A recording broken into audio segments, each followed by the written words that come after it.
Assalamualaikum warahmatullahi wabarakatuh. Alhamdulillahi rabbil alamin wal aqibatu lil muttaqin wala udwana illa 'alal zalimin wa usalli wa usallimu 'alal mab'uuthi rahmatan lil alamin wa 'ala alihi wa ashabihi wa man sara 'ala darbihi wa tamassaka bi sunnatihi ila yaumiddin.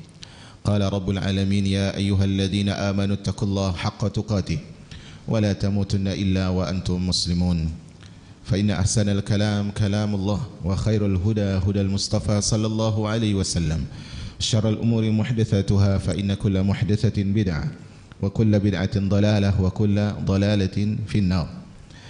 Kita lanjutkan pembacaan poin berikutnya dari matan Usul Sunnah karya dari Imam Ahli Sunnah wal Jamaah Ahmad Ibn Hanbal rahimahur rahman. Setelah kita membahas tentang keluarnya Dajjal dan turunnya Nabi Isa alaihissalam, kemudian beliau pengarang rahimahullah membawakan tentang poin yang menjelaskan konsep keimanan, menjelaskan konsep iman menurut ahlu sunnah wal jamaah. Beliau sebutkan wal imanu qawlun wa amalun yazidu wa yankusu kama jaa fil khair akmalul mu'minina imanan ahsanuhum khuluqa. Kata beliau, iman adalah ucapan dan amalan. Iman adalah ucapan dan amalan, bertambah dan berkurang. Ucapan dan amalan bertambah dan berkurang. Sebagaimana yang disebutkan dalam hadis, yaitu contohnya hadis Nabi SAW. Di sini beliau sebutkan orang mukmin yang paling sempurna imannya adalah yang paling baik akhlaknya. Seorang mukmin yang sempurna imannya adalah yang paling baik akhlaknya. Di sini beliau rahimahullah membawa tentang konsep iman menurut ahlu sunnah wal jamaah, karena perkara iman adalah perkara yang sangat diperhatikan, yaitu definisi dan juga bagaimana konsep iman itu sangat diperhatikan oleh ulama, baik ulama terdahulu dan ulama zaman sekarang. Dan kalau kita lihat mengapa para ulama begitu perhatian dalam masalah definisi iman dan konsep iman, dikarenakan dalam masalah ini dalam masalah iman inilah muncul banyak perpecahan di dalam kaum muslimin. Maksudnya perpecahan bagaimana? Perpecahan dalam masalah akidah. Disitulah muncul 72 kelompok yang diancam oleh Allah Subhanahu wa taala dengan neraka. Karena sebab konsep iman inilah muncul penyimpangan dan kebid'ahan. Karena konsep iman, definisi dan pemahaman yang benar dalam masalah iman, dia adalah masalah usul, masalah asas dalam sebuah cara beragama seorang hamba. Karena itu ketika seorang rusak masalah dia dalam pemahaman terhadap iman, maka dia akan mendapatkan kerusakan demi kerusakan di dalam niatnya, di dalam keyakinannya, dan di dalam cara dia memahami agama ini. Karena itu para ulama menghadirkan penjelasan tentang iman itu dengan tujuan untuk menasihati dan memberikan peringatan. Menasihati dan memberikan peringatan. Karena itu kalau kita lihat ucapan para ulama ketika mereka berbicara tentang iman rahimahumullah, mereka menjelaskan hakikat dari iman itu seperti yang didefinisikan oleh pengarang tadi, yaitu iman adalah qaulun wa amal. Iman itu mencakup ucapan dan amalan. Nanti kita akan jelaskan ucapan apa, amalan apa. Dan iman tersebut bertambah dan berkurang, atau dalam bahasa lain dia naik dan turun. Makanya di sini kita definisikan dulu apa itu iman. Nanti kita akan jelaskan apa yang disebutkan oleh para ulama. Iman tersebut dalam definisi bahasa dia diambil dari kata amana yu'minu imanan, kemudian nanti muncullah kata mukmin. Amana yu'minu, perhatikan huruf dasarnya apa? Alif, mim, nun. Amana yu'minu imanan. Dari sinilah muncul kata aman. Iman itu bunyinya mirip dengan aman, kan begitu? Nah, di sini mengajarkan kepada kita bahwasanya iman itu diambil dari kata yang sama dengan aman, sementara aman adalah kelawanan dari lawan kata dari kata khauf, yaitu rasa takut. Berarti aman adalah rasa aman. Di sini mengajarkan kepada kita bahwasanya siapa yang ingin hidupnya merasa tentram dan aman, maka dia harus makmurkan dirinya dengan iman. Ya, wa'adallahu alladhina amanu minkum wa amilus salihat la yastakhlifannahum fil ardi kama istakhlafal ladzina min qablihim wa la yumakkinannahum dinahum alladzi irtada lahum wa la yubaddilannahum min ba'di khawfihim amna ya'budunani la yusyrikuna bi syai'a. Allah mengatakan dalam surah An-Nur, Allah berjanji kepada kalian dan orang-orang yang beriman di antara kalian akan memberikan tampuk kepemimpinan kepada kalian, mengokohkan kalian dan mengganti rasa takut dengan rasa aman. Syaratnya apa? Tidak mensekutukan Allah dan berbuat tauhid kepada Allah dan tidak mensekutukan Allah Subhanahu wa taala. Jadi siapa yang ingin hidupnya dipenuhi dengan keamanan, maka makmurkan dirinya dengan keimanan. Karena rasa aman itu adalah magnetnya sangat kuat dengan keimanan. Rasa aman itu adalah sesuatu yang tidak bisa dipisahkan dari keimanan. Nah, ini dari segi bahasa dia diambil dari kata amana yu'minu imanan. Adapun dari istilah syar'i, maka iman tersebut disebutkan oleh para ulama i'tiqadu bil janan, keyakinan dengan hati. I'tiqadu bil janan, keyakinan dengan hati. Wa qaulun bil lisan, ucapan yang diucapkan oleh lisan. Wa amalun bil jawarihi wal arkan, dan dia dibuktikan dengan amalan anggota badan. Yazidu bit ta'ati wa yankusu bil isyan, dan dia bertambah dengan ketaatan, berkurang dengan kemaksiatan. Bertambah dengan ketaatan, berkurang dengan kemaksiatan. Berarti ada 4 hal yang harus kita perhatikan di sini. Pertama adalah keyakinan hati, kedua adalah ucapan lisan, ketiga adalah perbuatan anggota tubuh, kemudian yang keempat bertambah dan berkurang. Ini konsep ini kalau kita pahami, insyaallah akan menyelamatkan dari pemahaman yang buruk. Nah, iman kalau kita lihat dari kata dasarnya amana yu'minu tadi, itu adalah kata yang paling dekat dengan iman adalah aman. Tetapi ada makna lain dari iman yang disebutkan oleh para ulama, bahwa iman itu adalah at-tasdiq, membenarkan. Membenarkan di sini bisa dikaitkan juga dengan kata aman tadi. Maksudnya apa? Siapa yang membenarkan dengan pembenaran yang sejati, maka dia akan meraih keamanan dan kenyamanan. Sebenarnya ada kaitan. Sebenarnya kata yang paling dekat dengan iman adalah aman, tetapi para ulama ketika menjelaskan makna dari iman secara bahasa, maksudnya adalah pembenaran, tasdiq. Nah, di sini kalau kita lihat tadi, iman tersebut ada ucapan dan perbuatan. Ada ucapan dan perbuatan. Sebagian para ulama mengatakan cukup seorang itu mengatakan iman tersebut, tadi kan ada 3 ya, keyakinan hati, ucapan lisan, kemudian amalan anggota badan, ada 3. Kemudian baru ditambah dengan bertambah dan berkurangnya iman, itu yang keempat. Tetapi sebagian para ulama ada yang mencukupkan bahwa dengan ucapan mereka bahwa iman tersebut adalah ucapan dan juga perbuatan. Ucapan i'tiqad hati dan juga ucapan dan juga amalan. Maksudnya begini, i'tiqad hati dan juga amalan, berarti kan cuma 2, tadi ada 3. I'tiqad hati itu sudah kita jelaskan. Amalan kenapa tidak disebutkan dengan ucapan lisan? Karena di antara ucapan lisan menurut sebagian para ulama itu disebut dengan amalan.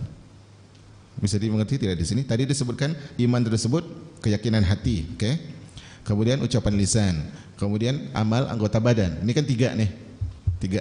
Sebagian para ulama menyebutkan iman tersebut hanya ucapan hati, i'tiqad hati, keyakinan hati, dan ucapan anggota badan dan lisan. Ucapan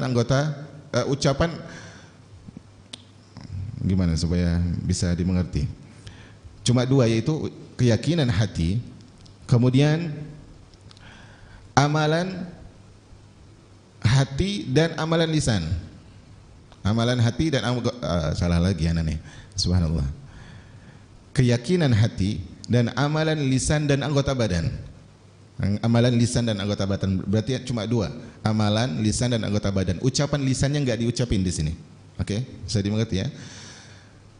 Maksudnya apa di sini? Maksudnya adalah tidak perlu disebutkan ucapan lisan, karena ketika lisan itu beramal, itulah ucapannya. Maksudnya begitu. Sebenarnya 2 ini adalah penggabungan dari yang tadi 3, i'tiqad bil lisan itu 1, Ucapan lisan sama amal perbuatan ini dijadikan satu aja oleh sebagian para ulama, enggak dipecah. Intinya tidak masalah, yang penting poinnya adalah dia diyakini oleh hati, ada ikrar dengan lisan, dan anggota badan membuktikan. Tidak masalah hal itu. Maka hal ini adalah poin yang dijelaskan oleh para ulama. Nah, apa sebenarnya dimaksud dengan ucapan hati dan ucapan lisan?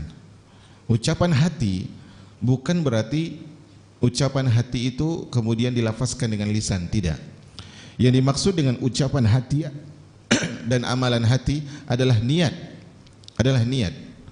Kemudian contohnya juga adalah keikhlasan, itu amalan hati. Kemudian juga adalah mahabbah, cinta, inqiyad, tunduk kepada Allah, itu amalan hati. Amalan hati.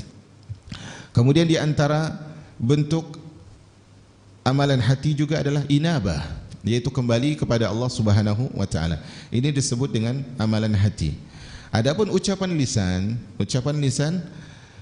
adalah mengucapkan dua kalimat syahadat. Itu asasnya dari ucapan lisan tentang iman. Ucapan tentang keimanan yang dibuktikan oleh lisan itu adalah mengucapkan dua kalimat syahadat. Adapun amalan lisan itu apa? Ucapan lisan beda dengan amalan lisan, ya. Ucapan lisan itu adalah dua kalimat syahadat. Adapun amalan lisan itu seperti tilawah Al-Quran, seperti ta'lim, seperti tasbih, seperti tahlil dan sebagainya. Jadi awal dari ucapan itu dimulai dengan syahadatain. Sementara selanjutnya adalah amalan dari lisan.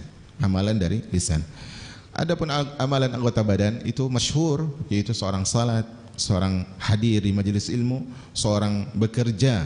Kalau pekerjaannya tersebut adalah bagian dari bukti keimanan, bukti dari ketawakalan dia kepada Allah Subhanahu wa taala, maka ini disebut dengan amal anggota badan. Nah, dalam masalah ini harus kita ketahui bahwasanya tempat pembenaran tersebut, kalau kita ingin membenarkan seorang itu atau diri kita itu beriman atau tidak, pembenarannya bukan pada lisan. Pembenarannya adalah pada hati.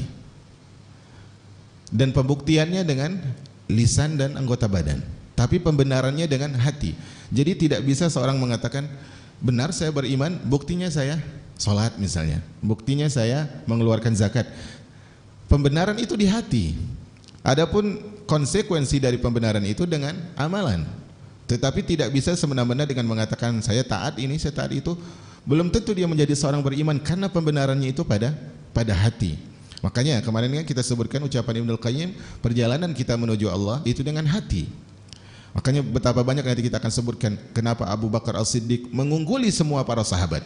Bahkan kalau seandainya iman para sahabat senior itu diukur dengan imannya Abu Bakar, tidak bisa melebihi iman Abu Bakar.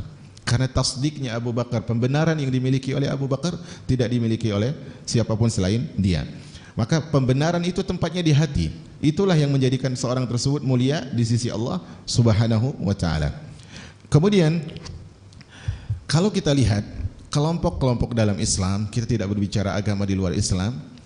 Karena berbicara dengan agama di luar Islam berarti sudah keluar lebar dari konsep iman. Kelompok-kelompok di dalam Islam, ya, itu ada dua. Kelompok-kelompok di dalam Islam ada dua sisi yang menyimpang di dalam pemahaman tentang definisi iman. Jelas Ahlussunnah pertengahan. Tapi ada sisi kanan, sisi kiri yang menyimpang dari pemahaman iman. Di antara mereka ada yang mengatakan iman, ya, serendah-rendahnya iman orang mukmin sama imannya seperti Jibril. Ini kita akan sebutkan nanti siapa kelompok ini. Tapi ada pemahaman seperti ini, yaitu pendapat pertama, dan ini pendapat yang menyimpang, adalah pendapat yang mengatakan serendah-rendahnya iman manusia itu sama seperti iman Jibril alaihi salam. Dan ini tidak ragu lagi kita, tidak masuk akal. Jangankan masuk dalam konsep iman, ini pun tidak masuk akal. Karena bagaimana mungkin seorang yang melakukan 1000, 1.000, sekian banyak pelanggaran disamakan dengan Jibril yang tidak pernah berdosa? Tidak mungkin hal itu terjadi. Bahkan manusia sendiri dalam kehidupan dia mengakui bahwasanya tahapan dia hari ini mungkin tidak sama dengan hari kemarin. Kondisi iman dia hari ini berbeda dengan hari kemarin. Semangat dia hari ini berbeda dengan semangat dia kemarin atau dengan semangat dia besok. Nah, tidak mungkin serendah-rendahnya iman seorang yang beriman itu sama dengan iman Jibril. Maka hal ini Tidak mungkin. Karena terkadang di waktu tertentu kita merasakan ketenangan, kemudian kita merasa ingin hadir di sebuah tempat kebaikan itu dengan waktu yang lama, tiba-tiba di waktu yang lain kayaknya ingin pulang cepat, waktu yang lain walaupun kajian sudah selesai ingin mukim dulu, ingin i'tikaf sebentar. Ada waktu-waktu kita seperti itu. Menandakan bahwa iman itu tidak sama derajatnya satu dengan yang lain karena dia memiliki turun dan naiknya iman. Makanya di sini tidak mungkin ya. Makanya disebutkan oleh seorang ulama, nama beliau adalah Bakar bin Abdullah Al-Muzani. Bakar bin Abdullah Al-Muzani rahimahur rahman, dia bercerita tentang Abu Bakar As-Siddiq radhiyallahu taala anhu. Kata dia, "Ma wafaqa Abu Bakrin ashab Muhammadin bi kasrati shaumin wala salah." Abu Bakar As-Siddiq itu tidak mengungguli para sahabat yang lain itu dengan banyak puasa dan salat, tidak.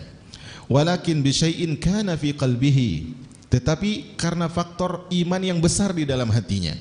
Makanya di dalam konsep ini umat al-Islam adalah miris ya, kita kasihan terkadang ini bisa jadi merusak dakwah kita, bisa jadi merusak jalan ahlu sunnah wal jamaah yang sejatinya ahlu sunnah itu menetapkan segala sesuatu pada tempatnya. Kalau kita tahu bahwasanya di sini sesuai dengan ucapan Bakar Al-Muzani tentang diri Abu Bakar, bahwasanya Abu Bakar mengungguli para sahabat dengan hati dan juga iman itu bertambah dan berkurang tentunya. Ada konsep yang harus kita ketahui dalam hidup, yaitu konsep waspada dalam kita memberikan penilaian kepada orang lain. Karena nanti kita akan sebutkan alasan-alasannya insyaallah. Terkadang kita mendengar tentang fulan atau diceritakan tentang fulan atau diceritakan tentang fulanah, bahwasanya fulan melakukan dosa ini, fulan melakukan dosa itu, fulanah melakukan dosa itu. Mungkin tadi kita akrab dengan dia, ya, atau mungkin kita tahu tentang dia orang baik yang kita kenal misalnya. Tapi tiba-tiba kita dengar dia melakukan dosa ini, melakukan dosa itu. Jangan sampai ketika kita mendengar dia melakukan dosa ini, langsung tiba-tiba muncul penilaian yang terkunci. Artinya penilaian abadi, dalam artian gini, setiap kali dengar nama dia fulan, oh dia yang berdosa. Paham maksud Anda? Setiap kali dengar nama fulan disebutkan, kita langsung terbesit, oh dia yang berdosa. Ketika melihat si fulan papasan sama si fulan, masam wajahnya, oh ini orang yang berdosa.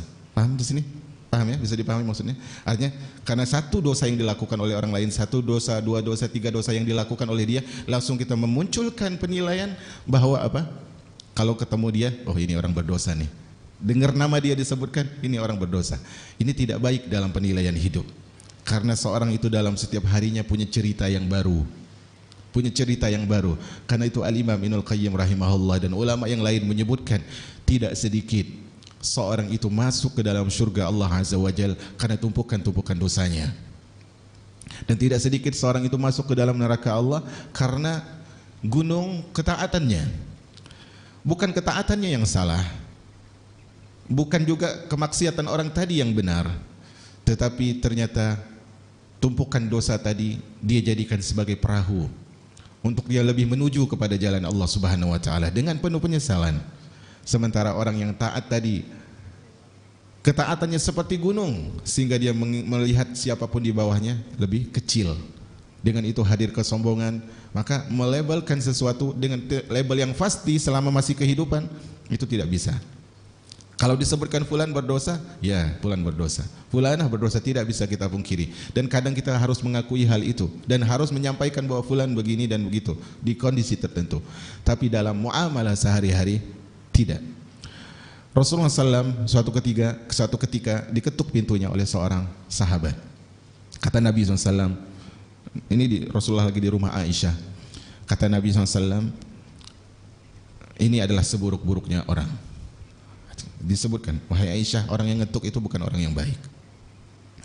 Kemudian Rasulullah buka pintunya, Rasulullah sapa dengan wajah ceria. Ini bukan basa-basi yang dusta, karena inilah muamalah. Bermuamalah dengan cara yang baik, dan itu akan lebih mendatangkan maslahat. Maka akhirnya setelah muamalah dengan baik, orang ini pulang, Rasulullah masuk lagi. Ditanya oleh Aisyah, wahai Rasulullah, tadi kau katakan fulan orangnya buruk, tetapi kenapa dalam muamalah engkau begitu ceria dan begitu bersemangat? Maka intinya Rasulullah mengatakan fima ma'na adalah, wahai Aisyah, seburuk-buruknya orang adalah orang yang ditinggalkan oleh kaumnya karena buruknya akhlaknya. Artinya di sini Rasulullah mengakui tadi di awal orang ini punya dosa yang dia lakukan. Tetapi sikap Rasulullah ternyata mengajarkan kepada kita bahwasanya konsep hajar, boikot di dalam Islam tidak muluk-muluk harus bermasam muka.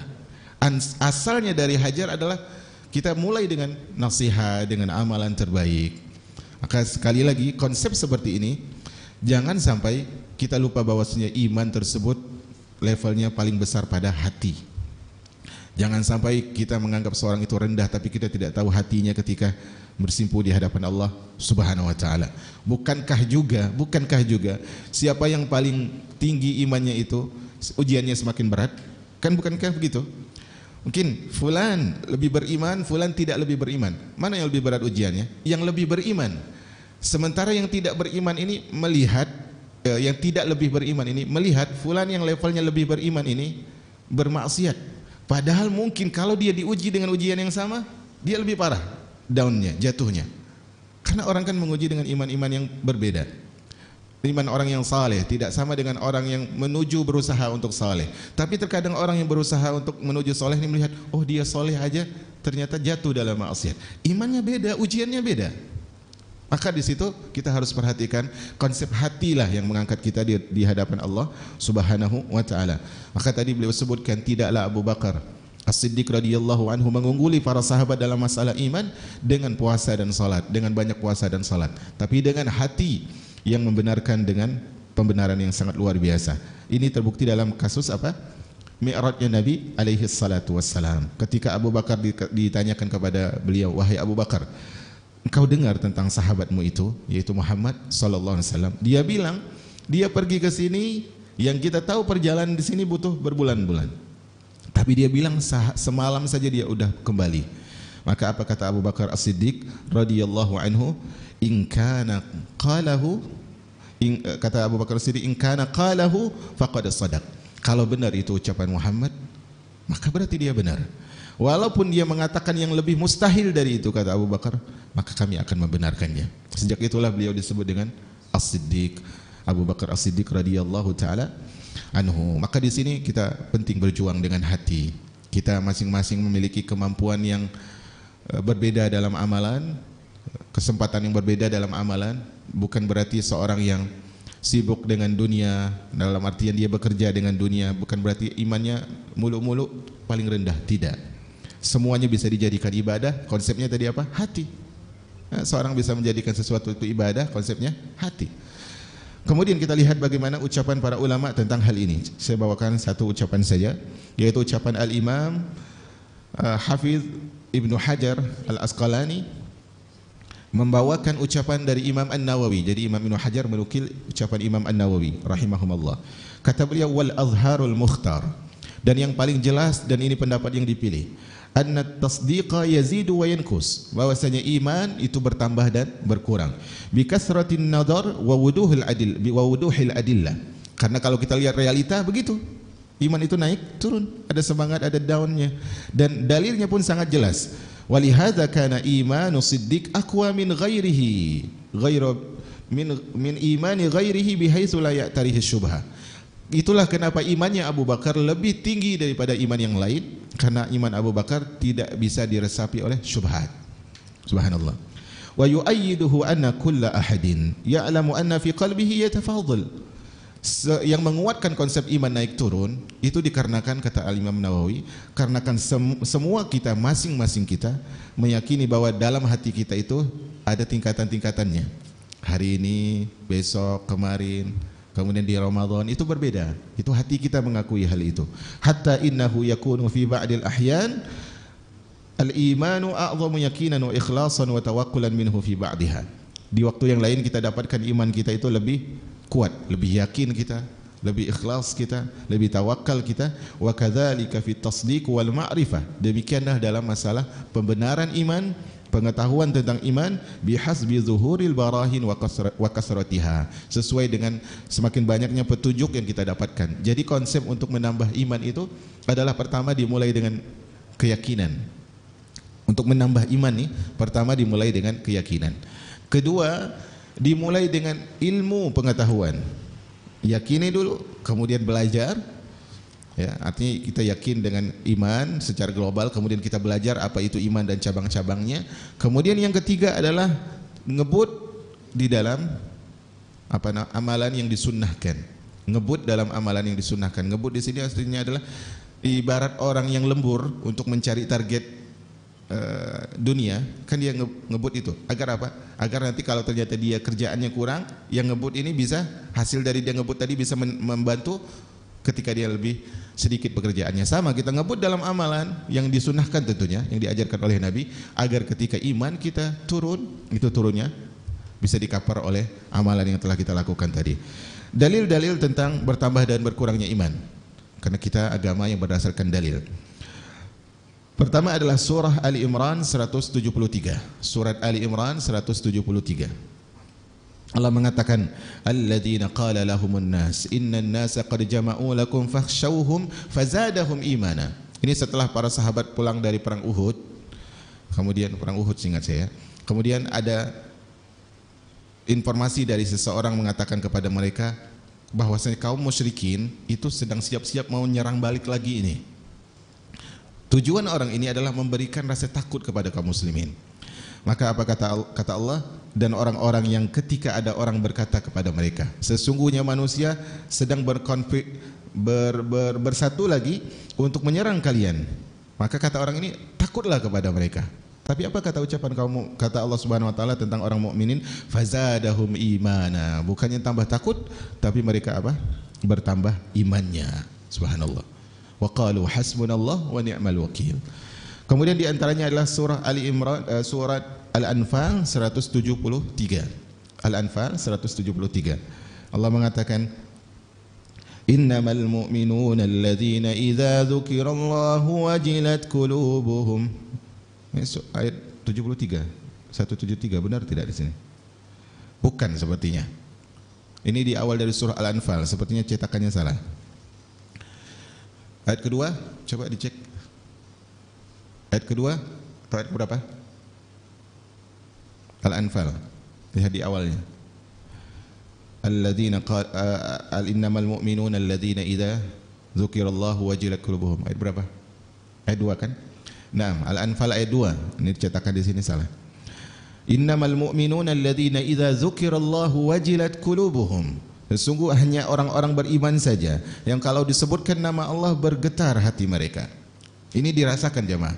Ana yakin masing-masing kita dalam hidup ini pernah merasakan suatu saat, mungkin di masa yang lalu, ketika disebutkan nama Allah bergetar.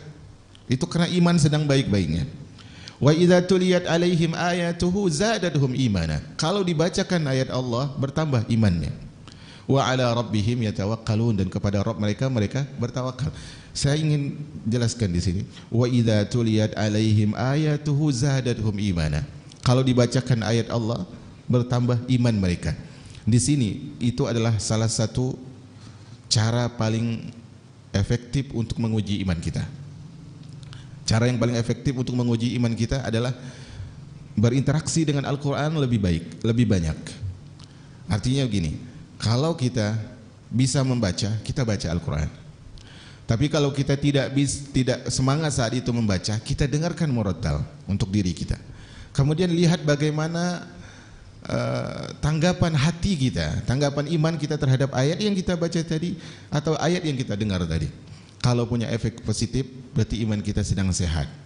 Tapi kalau ternyata efeknya biasa saja, maka itu adalah iman kita perlu untuk diperhatikan karena dia sedang dalam langkah menuju sekarat.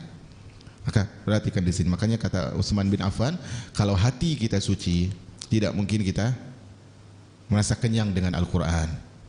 Betapa banyak seorang baca informasi di sosial media, dia baca berita, dia mendengarkan berita, dia baca tentang ekonomi, dia baca tentang politik, dia baca tentang dunia kesehatan, tapi dia tidak membaca Al-Quran yang sumber kesehatan bagi jiwanya, sumber ketenangan hidupnya, petunjuk dan hidayah di dalam kehidupan ini. Maka hal ini yang membedakan kita. Makanya Rasulullah pernah mengatakan dalam surah Al-Furqan, inna qaumi ittakhadhu hadzal qur'ana mahjura. Sesungguhnya kaumku menjadikan Al-Quran ini sesuatu yang tak acuhkan. Kemudian di antara dalilnya ana sebutkan surat dan ayatnya saja. Kemudian saya tidak akan bacakan karena waktu. Yang lain adalah surah Al-Muddatsir ayat 31. Al-Muddatsir ayat 31. Kemudian surat Al-Fath ayat yang keempat. Surat Al-Fath ayat yang keempat. Kemudian surat Muhammad ayat 17. Surat Muhammad ayat 17. Kemudian surah At-Taubah 124. Surat At-Taubah 124. Itu dari Al-Quran tentang naik turunnya iman. Dari hadis, anak akan bacakan dari hadis di sini.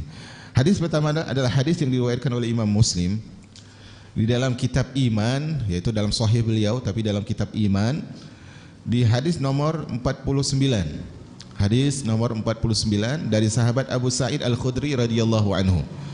Kata Nabi sallallahu alaihi wasallam, "Man ra'a minkum munkaran falyughayyirhu biyadihi." Siapa yang melihat kemungkaran hendaknya dia rubah dengan tangannya. Fa illam yastati' fa bilisani. Kalau enggak mampu dengan tangan, dia nasihati dengan lisan, dia tegur. Fa illam yastati' fa biqalbi. Kalau enggak mampu juga dengan lisan, ingkari dengan hati. Apa kata Nabi terakhir? Wa dzalika at'aful iman. Dan yang terakhir itu pengingkaran hanya sebatas hati tapi tidak bertindak, itu adalah selemah-lemahnya iman. Berarti di sini kan ada tingkatan. Nabi sebutkan yang terakhir tadi selemah-lemahnya iman. Berarti ada iman yang lebih kuat.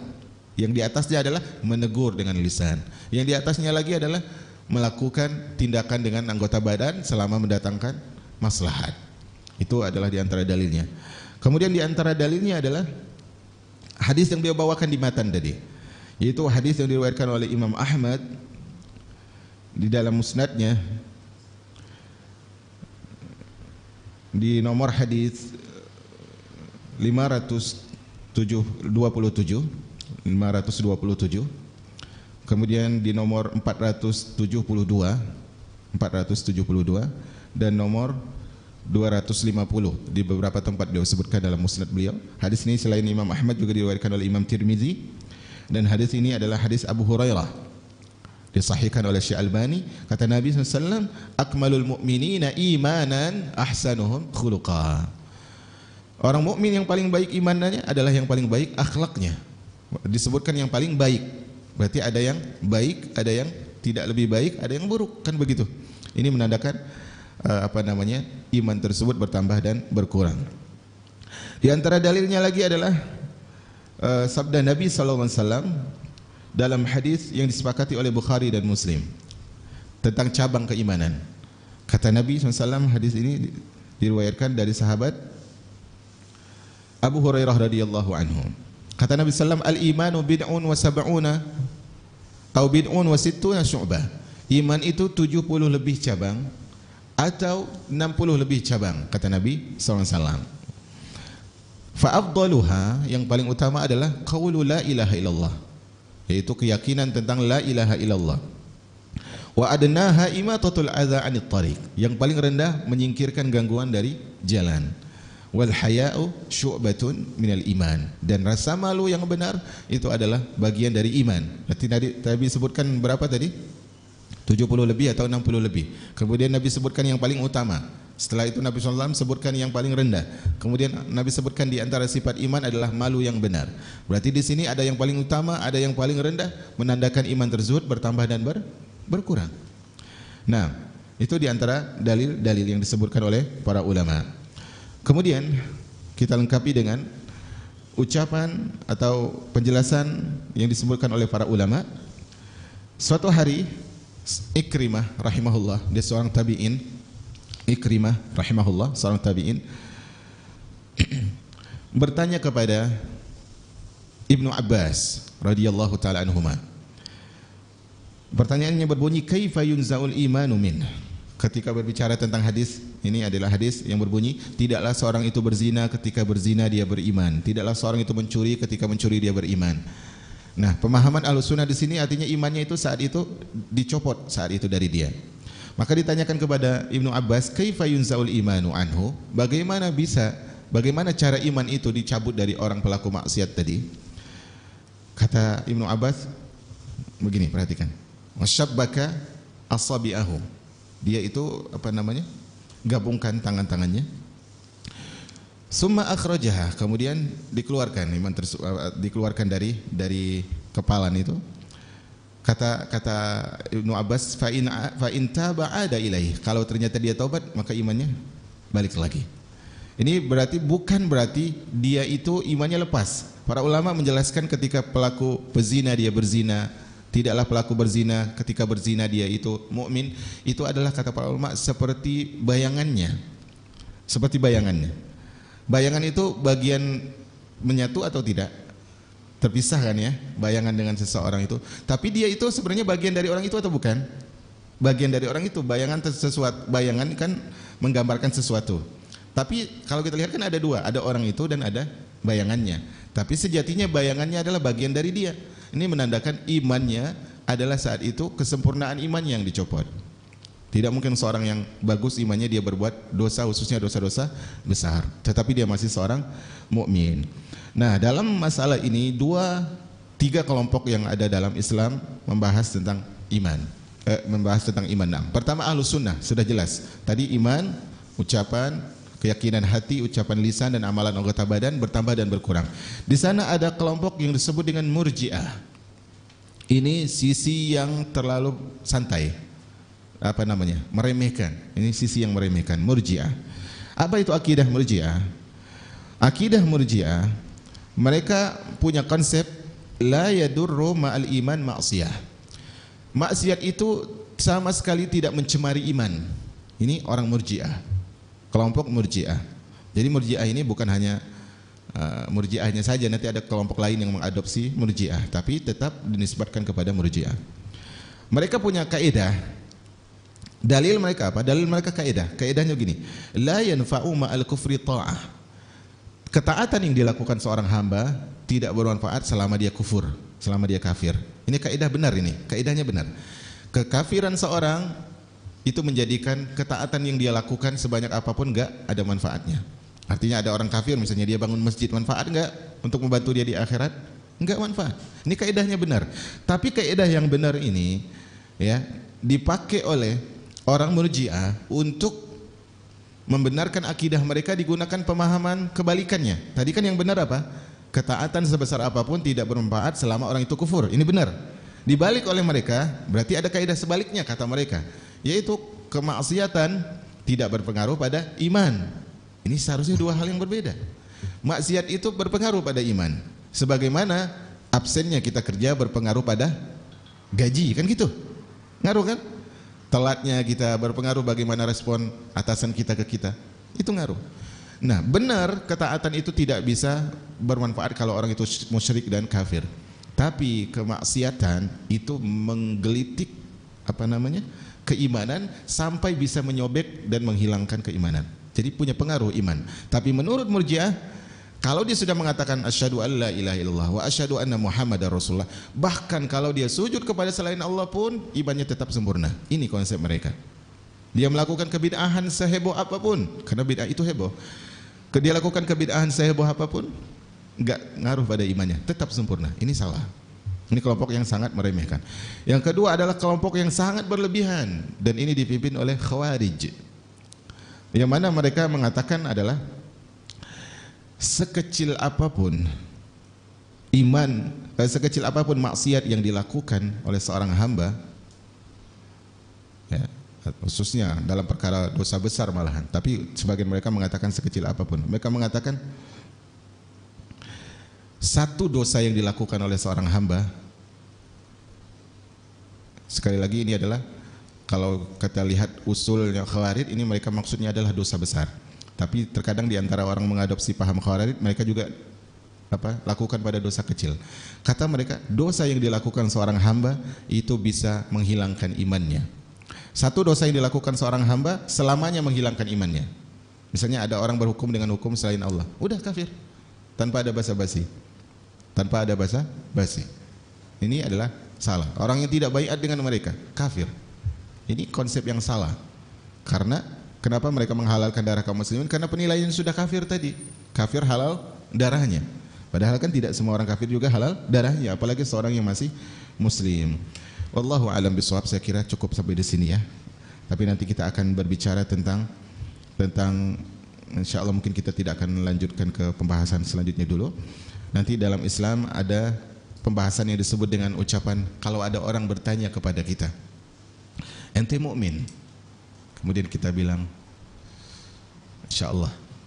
Apa hukumnya dalam Islam? Atau ente mukmin enggak? Semoga sih. Gimana ucapan seperti itu dalam Islam? Insya Allah kita bahas di pekan selanjutnya sebagai pelengkap dari masalah iman ini. Ringkasnya dalam masalah ini adalah iman adalah mencakup hati, lisan dan juga anggota badan. Kemudian dia naik dan turun. Naiknya dengan taat, turunnya dengan maksiat. Kemudian iman itu dipengaruhi oleh maksiat. Ini menyelisihi apa tadi? Murji'ah. Kemudian maksiat tidak semena-mena menghilangkan iman. Ini menyelisihi apa? Khawarij. Jadi konsepnya adalah pertengahan. Terkadang seorang harus tahu bahwa saja dia itu dalam maksiat mempengaruhi masa depan imannya, tetapi satu sisi dia harus tahu bahwasanya Allah Subhanahu wa taala menerima dia kembali kepada Allah Subhanahu wa taala. Wassallallahu ala nabiyyina Muhammad. Subhanakallahumma bihamdika asyhadu an la ilaha illa ants, astaghfiruka wa atubu ilaik. Wassalamu alaikum warahmatullahi